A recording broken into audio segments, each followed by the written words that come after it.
تو جو کوئی سورۃ البقرہ کی آخری 2 آیات رات کو پڑھے وہ اس کو کافی ہو جاتی ہے، وہ اس کو کافی ہو جاتی ہے۔ کس چیز سے؟ تھوڑی سی اس کی وضاحت ہے۔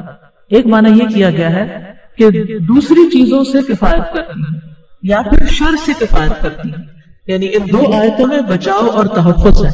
یہ آیتیں بہت اہم آیات ہیں، ان کا مقام بہت عظیم ہے۔ رسول اللہ صلی اللہ علیہ وسلم نے فرمایا، بے شک اللہ نے آسمان و زمین کی تخلیق سے 2000 سال قبل ایک کتاب لکھ دی تھی اور اس میں سے 2 آیتیں نازل کر کے ان سے سورۃ البقرہ کا اختتام فرما دیا۔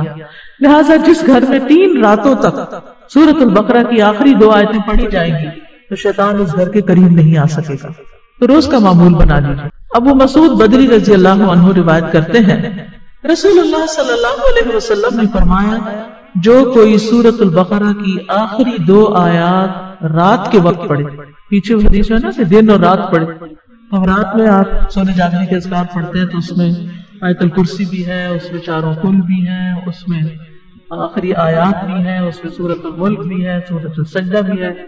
کسی نے یہ معنی بھی بیان کیا کہ اس کو رات کے قیام سے کفایت کرتی ہے، یعنی اتنا بڑا اجر و ثواب ہے، گویا وہ رات کو قیام کرنے والا ہے۔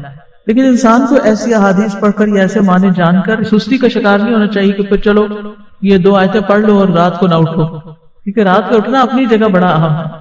پھر اسی طرح ان آیتوں کے شان نزول کے بارے میں آپ نے تفسیر میں پڑھا ہی ہوگا کہ عرش کے نیچے سے دی گئی ہے یہ آیات۔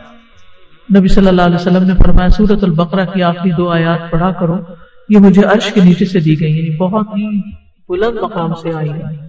ان کو پڑھنے والے کی دعا قبول ہوتی ہے اور شیطان سے حفاظت کرنے والی آیات ہیں۔